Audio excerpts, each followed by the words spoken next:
vous parle du tome 1 de la série Rosondine. C'est un roman fantastique, mon style préféré. Et il y a un peu de romance là-dedans quand même. Là. Donc, romance et fantastique mis main dans la main dans cette histoire-là.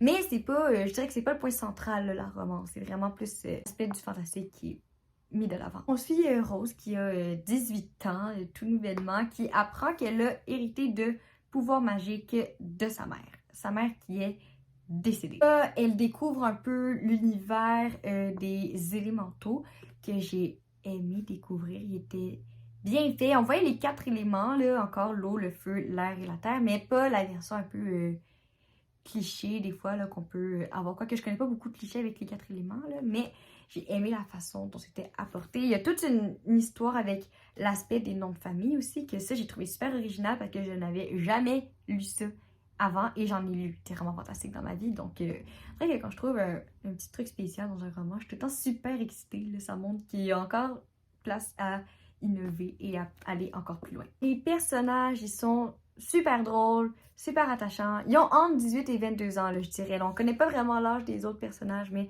je les mets pas mal tous jeunes adultes. Donc, ils agissent comme des jeunes adultes, même s'ils doivent sauver le monde, même si leur réalité magique est pas super, ben, ils trouvent le temps de s'amuser quand même. Puis ça, j'ai aimé ça, que l'autrice leur permette d'avoir un peu comme cette vie-là de jeune adulte qui veut s'amuser, puis qu'il n'y a pas le poids du monde sur les épaules. Peut-être parce que je suis un peu dans la tranche d'âge des personnages. Là, j'ai comme aimé ça, voir qu'ils avaient une vie autre que celle de personnes qui doivent aller combattre et sauver le monde.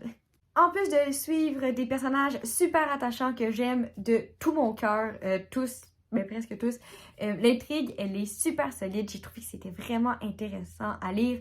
Les péripéties sont pas toutes linéaires, on va dire ça comme ça, parce que des fois, ben, tu lis une partie de l'intrigue, puis là, tu lis une autre petite partie d'une sorte d'intrigue secondaire un peu, mais tout finit par se rejoindre, donc on n'est jamais confus. À aucun moment, vraiment, j'ai été confuse de « Ah, qu'est-ce qui se passe? Pourquoi ça arrive? » Tout est bien expliqué dans comme les pages ou les chapitres qui suivent. Là. Donc des fois, on lit un petit passage, on se demande un peu qu'est-ce qui va advenir, mais 2 chapitres plus loin, on comprend. Donc ça a été super bien exploité, donc vraiment bravo à l'autrice d'avoir fait ça, parce que des fois, c'est super mélangeant, les auteurs qui s'essaient, mais là-dedans, pas mélangeant du tout. Une belle lecture, c'est écrit quand même, standard gros, je dirais. C'était quand même aéré. En tout cas, je trouvais que c'était plaisant à lire dans l'aspect de la mise en page aussi. Donc, voilà pour mon court avis sur Rosondine. Et si jamais ça vous intéresse d'en apprendre plus sur mon avis, je vais sortir un article éventuellement. Je ne sais pas quand, mais il sera écrit. Et moi, c'est certain que je vais lire le tome 2.